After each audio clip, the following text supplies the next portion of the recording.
आपण आलो आहे अजिंठ्याच्या लेणीमध्ये आणि मी आहे शिवशाहीमध्ये आलो इकडे 25 रुपये देऊन तुम्हाला ही त्या रोडवरनं इथपर्यंत येऊन सोडते। प्रायव्हेट गाड्या इकडे जात नाही, तेवढं लक्षात ठेवा। प्रायव्हेट गाड्यांना इथं यायला बंदी आहे, तुम्ही आधीच तिथं पार्किंग करू शकता, मी जसं सांगितलं मागच्या याच्यामध्ये। आणि तिथं पार्किंग केल्यानंतर तुम्हाला मग ज्या प्रायव्हेट बसेस आहे म्हणजे ज्या महाराष्ट्र मंडळाच्या आहे त्या बसेसने इकडे यावं लागतं। ह्या अजिंठा लेणे आहे, जवळजवळ इथं दिलेले आहे 28 लेणे आहे आणि हे घोड्याच्या नालमध्ये आहे अशा पूर्ण। हे खालून नदी आहे अशी आणि या नदीच्या काठोकाठ सर्व आहे आणि सर्व दाखवलेलं आहे तुम्हाला। आणि इथं केव्ज नंबर किती म्हणजे तुम्ही कोणती लेणी किती मीटरवरती आहे आणि तुमच्या सूचना फलक आहे इथं। आणि इथं सांगितलेलं सुद्धा आहे की कोणत्या लेणीजवळ तुम्हाला कोणता स्टॉप मिळेल, कोणत्या लेणीजवळ तुम्हाला वॉशरूम ड्रिंक वॉटर मिळेल, टॉयलेट्स मिळेल, कुठं ग्राउंड आहे, सर्व इथं दिलेलं आहे। आणि इथं सर्व इन्फॉर्मेशन आहे अजिंठा लेणीची 3 लँग्वेजेसमध्ये, मराठी, हिंदी, इंग्रजी। आणि इथं संपूर्ण माहिती दिलेली आहे अजिंठा लेणीची की या कशा झाल्या, काय झाल्या, यांच्यामध्ये कोणकोणत्या वास्तुकला आहे, सर्व इन्फॉर्मेशन इथं दिलेली आहे। अजिंठाचा जो प्रवेश फी आहे ती दिलेली आहे। नॉर्मल इंडियन जे आहे त्यांच्यासाठी 40 रुपीज आहे आणि जे बाहेरच्या देशांमधून येतात त्यांच्यासाठी 600 रुपये आहे। आणि एक तिकीट काउंटर आहे, आपण या साईडने आपली बस लागलेली आहे आणि या साईडला तिकीट काउंटर आहे। इथं सुद्धा तिकीटची इन्फॉर्मेशन दिलेली आहे, पण लेडीज आहे त्यामुळे मी काय जास्त पुढे जात नाही आहे। तिकीट त्यांना काढू द्या, आपण काढल्यानंतर जाऊ। आणि हे MTDCचं रेस्ट हाऊस आहे, म्हणजे इथं हॉटेलसुद्धा आहे, हॉटेल्स आहे आणि फूड कॉर्नरसुद्धा आहे। आणि इथून आपल्याला पुढं जायचं फूड आहे आणि MTDCचं फूड कोर्ट आहे जिथं फूड मिळतं। आणि असं एक तिकीट येतं 40 रुपयाचं आणि हॉटेल आहे MTDCचं, नॅचरल व्ह्यूसुद्धा आहे आणि गव्हर्मेंटचं आहे। आणि हे मी तिकीट घेतलेलं आहे अजिंठाचं आणि याची कॉस्ट आहे 40 रुपये। आणि असं एक तिकीट असतं। तुम्ही जर इकडे तिकीट घ्यायला येत असले तर कमीत कमी स्वतःच्या याच्यामध्ये कॅश ठेवा, कॅश अमाऊंट ठेवा, कारण इथं नेट चालत नाही, 0% इंटरनेट आहे डायरेक्ट। ऑनलाईन तिकीटच्या भानगडीत पडू नका, कारण नेट चालत नाही, ते इंटरनेटवरून तुम्ही तिकीट काढू शकत। 500 इथं तुम्ही जर स्वतःच सोडू शकत नसले तर इथं खाली डोली पण अवेलेबल आहे, म्हणजे तुम्ही तिच्यावरती बसून ते लोक तुम्हाला अशी उचलतील आणि वरती घेऊन जातील। आणि जे म्हातारे कोतारे आहे त्यांच्यासाठी चांगलं आहे, या स्ट्रीट आहे वरती जायच्या, तुम्ही वरती जाऊ शकता। आणि एक रस्ता त्या साईडने तो सुद्धा केव्जवरती, म्हणजे तिथं धबधबा आहे त्या साईडने जातो, आपण जाताना त्या रस्त्याने जाऊ। आणि खाली त्यांचं शॉप आहे MTDCचं आणि असा चढायलासुद्धा रस्ता आहे, पायऱ्यासुद्धा अवेलेबल आहे वरती जाण्यासाठी। हा व्ह्यू आहे इथला कावसा आणि आपल्याला जायचं आहे तिथं, खाली आपण हे चढतो आहे आणि अशा प्रकारे डोलीवरती तुम्ही येऊ शकता। डोलीचा चार्ज आहे 2000 रुपये, 2000 रुपये, 4 लोक तुम्हाला उचलून खाली नेतात। आणि इथून तुम्ही नॅचरल व्ह्यूसुद्धा दाखवतो। म्हणून आपण जिथून आले तिथून जर तुम्ही गेले या रस्त्याने तर तुम्ही डायरेक्ट 8व्या लेणीपर्यंत, म्हणजे 8 नंबरची जी लेणी तिथं पोचणार आहे याच्याने। आणि हा जर रस्त्याने आले तर तुम्ही 1 ते 28 पर्यंत जाऊ शकता, म्हणजे या रस्त्याने 8 इकडे, 8च्या अगोदरच्या इकडे, 8च्या नंतरच्या तिकडे। तुम्ही सांगितलं होता हा रस्ता हा डायरेक्टली सरळ जातो त्या ठिकाणी, इथं खालती, म्हणजे तुम्हाला इकडं पण लेण्या बघायला जावं लागतं, तिकडं पण। मी ज्या रस्त्याने आलं आहे त्या रस्त्याने मला डायरेक्ट सरळ असं जाऊन या रस्त्याने खाली उतरता येईल। तर तुमची इच्छा, तुम्ही पाहिजे तसं येऊ शकता। आणि इथं धबधबासुद्धा आहे, बारीक चालू आहे आणि पाणी वाहत आहे खाली बघा. आणि या लेणे आपण आता तिकडे जातो.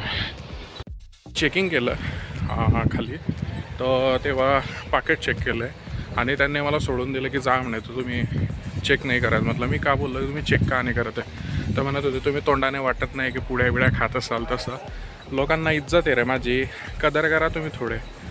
इथं बाहेरचे लोक माझी कदर करताय म्हणे, सर तुम्ही पुड्या खात नसाल म्हणे, जा तुमची चेकिंग नाही करत. कदर करत जा, माणूस आहे, लोक कदर करतात, तुम्ही तरी करत जा. सर्व केव्ज आहे 1 पासून ते 28पर्यंत आपण केव्ज आहे.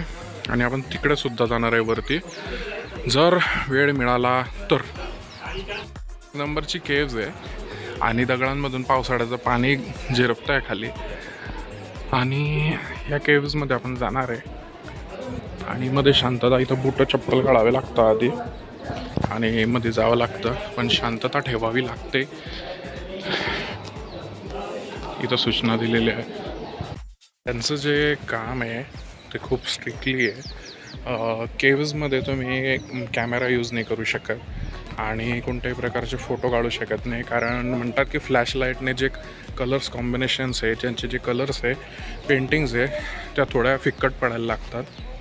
बट इमॅजिनली की खूप इंटरेस्टिंग असं काम आहे, डिझायनिंग आहे, कोरीव काम आहे आणि ते असल्यामुळे बघायलासुद्धा खूप मजा येते. मी बघितलं, एक नंबर आहे काम. म्हणजे त्या टाईममध्ये सुद्धा इथलं कलर्स कॉम्बिनेशन्स आणि कोरीव काम इथलं परफेक्टली कधीच नाही बघितलं होतं. हे एक नंबर आहे. हे 2 नंबरची केव्ज आहे आणि अशा 28 केव्ज आहे. आपण त्या एक्सप्लोर करूया. ही माहिती आहे गुफा नंबर 2ची आणि गुफा नंबर 2चा रस्ता आहे. आणि बघा पेंटिंग्स आहे, अशा पेंटिंग सर्व केव्जमध्ये आहे आणि असं कोरीव कामसुद्धा आहे. जसं बघू शकता ते काही काळांतराने पळायला सुरुवात झालेली आहे म्हणजे. आणि हे पोल्स आहे, इकडे सुद्धा कोरीव काम केलेलं आहे आणि कलर्स कॉम्बिनेशन डिझायनिंग आहे. आपण मध्ये जाऊया.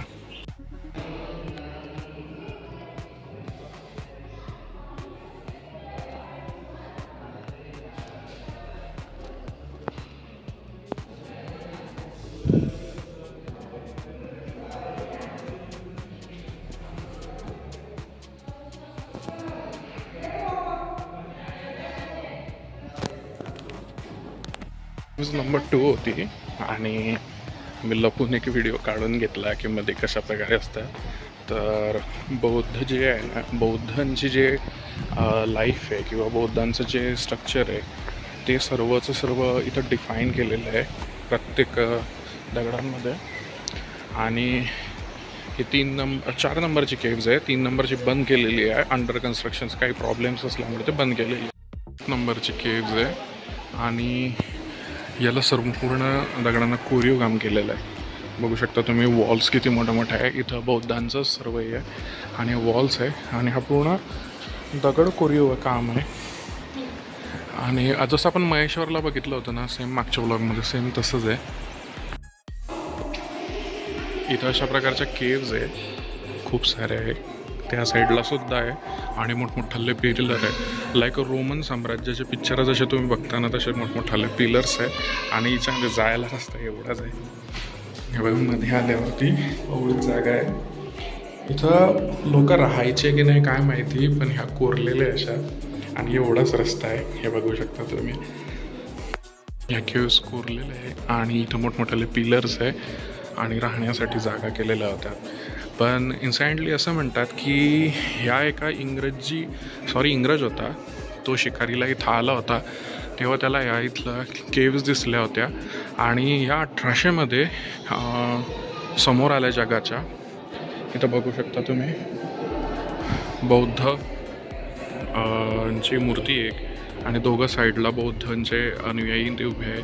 आणि बौद्धांचे हा दरवाजा जवळजवळ 20 फुटाचा दरवाजा आहे आणि same as it is caves जशा आहे त्या साईडला तसे इकडे सुद्धा आहे. आणि प्रत्येक केव्जमध्ये बौद्धांचे मूर्त्या कोरलेल्या आहेत प्रत्येक केव्जमध्ये. आणि आजकालच्या ज्या फरशा आहे त्यांपेक्षा इथलं जे ग्राउंड फ्लोअर आहे तो चांगला आहे. वरती इथं कोणत्याच पेंटिंग नाही आहे, इथं फक्त कोरीव काम केलेलं आहे. आणि कोरीव काम इथल्या पद्धतीने केलेलं आहे की कधीही आजच्या कामाला सुद्धा, आजचे जे कामं होतात त्याला सरसुद्धा नाही, एवढं भारी काम केलेलं आहे. समोर बघू शकता पिलर्स किती भारी आहे. आणि आपण जातोय नेक्स्ट केव्जमध्ये. तर ह्या केव्ज आहे कंटिन्यूली आणि सर्व नेचरमध्ये काही ना काही वेगळं आहे. आपण डायरेक्ट आता जाऊ त्या केव्जमध्ये, समोरच्या मेन केव्जमध्ये जाऊ, तिथून त्या समोरच्या केव्जमध्ये जाऊ. या 2 ते 3 केव्ज करू, 1 2 3 आणि डायरेक्ट खाली येऊ आणि त्या पॉईंटला जाऊ. व्ह्यू आहे आणि बघायसारखी गोष्ट आहे. आणि लोक म्हणतात दगडांमध्ये काय बघणार आहे, परंतु त्या टाईमची कलाकृती होतीच तशी बघण्यासारखी. रे याच्या जवळजवळ माझ्या घुटण्यापर्यंत एवढ्या पायऱ्या इथं आणि खूप मोठ्या मोठ्या पायऱ्या आहे ज्याच्यावरून तुम्हाला चढावं लागेल. तर याच्या पायऱ्या आहे जवळजवळ इथपर्यंत पायऱ्या आहे घुटण्यापर्यंत. आणि हा वरती आल्यावरती व्ह्यू आहे. इथं पिलर आहे, आपण घराचा 2nd फ्लोअर म्हणतो ना तसं याला 2nd फ्लोअर आहे. इकडून पायऱ्या आहे आणि ही केव्हसुद्धा पायासारखी आहे. इथं तुम्ही फ्लॅट घेऊ शकता जर तुम्हाला घ्यायचा असेल तर. आणि आतमध्ये जाणार आहे या पायऱ्यांवरती आल्यावरती. चला मध्ये जाऊया.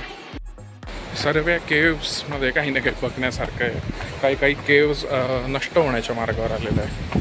ही खाली 8 नंबरची केव्ज आहे आणि नष्ट होण्याच्या मार्गावर म्हणजे कलर सोडून गेलेले आहे. काहींचे दगडं जे मूर्त्यांचे हे आहे खाण ते पडायला सुरुवात झालेली आहे. नंबरची केव्ज आहे आणि इथं सुद्धा कलर्स दिलेले आहे बघा. आणि हे संपूर्ण राजवाड्यासारखं कोरीव काम आहे बौद्ध शैलीचं. आणि मध्ये जाऊया बघूया.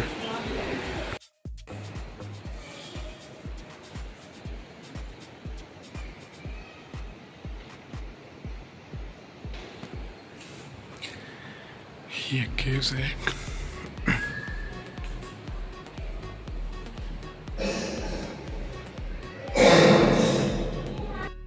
आणि हे एक सर्वात मोठ्या केव्जपैकी 10 नंबरची केव्ज. अशा 2-3 ही एक आहे आणि तिकडे एक आहे. आणि आपण तिथून सुद्धा जाणार आहोत. सारखे केव्ज आहे. इकडून वरती जायचं आहे. दीपू दादाचा कॉल आला होता आणि पहिल्यांदा इथं इंटरनेटला स्पीड आली. जिओच्या सिम कार्डला फक्त इथं रेंज आहे. इथं आल्यावरती केव्ज नंबर 13 नंबरच्या केव्जवरती आल्यावरतीच रेंज आहे. आणि मोस्टली केव्ज ज्या आहेत त्या छोट्या छोट्या आहे, तर त्या डिस्कवर करणं किंवा त्या बघणं तर काही पॉसिबल नाही आहे. रे आहे मस्त बघू शकता, पाणी येतं आहे एकदम. आणि नॅचरल वॉटर आहे, फ्रेश वॉटर असं म्हटलं जातं. तर तिथं धबधबा आहे आणि जास्त एक्सप्लोअर करायचं आहे अजून. त्यामुळे आता डायरेक्ट आपण इथून त्या धबधब्याजवळ जाणार आहे. ते 2 केव्ज बघणार आहे आणि डायरेक्ट तिकडून खाली उतरून त्या तिथं व्ह्यू पॉईंटवरती जाणार आहे, टॉप व्ह्यूवरती. इथं मी विचारलं तर त्यांनी सांगितलं की 2000 रुपये पूर्ण फिरण्याचं तुम्हाला ते त्या याच्यावरती खांद्यावर घेऊन खुर्ची आणि त्याच्यावरती खांद्यावरती घेऊन संपूर्ण फिरण्याचे, इथं पूर्ण फिरवून आणण्याचे 2000 रुपये घेतले जातील. खालून उचलून सर्व फिरून आणून तिथंच सर्व स्टॉपसुद्धा घेतले जातील. तिकडं जायला ते नसतं, फक्त केव्स फिरण्यासाठी 2000 रुपये घेतात ते.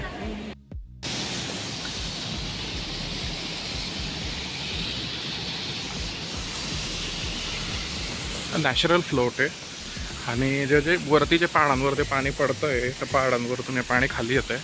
आणि असेच हा एक आहे, तो 2 आहे आणि त्या साईडला एक आहे. लोक तिथपर्यंत पोचून गेलेले आहे, आपण जाणार आहे. आणि हा पत्राचा ब्रिज आहे.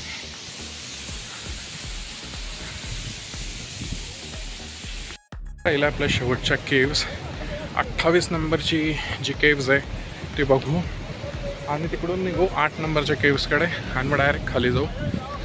हे शेवटची केव्ज आहे इथली शेवटची केव्ज आहे आणि मेन केव्ज आहे असं म्हटलं जातं.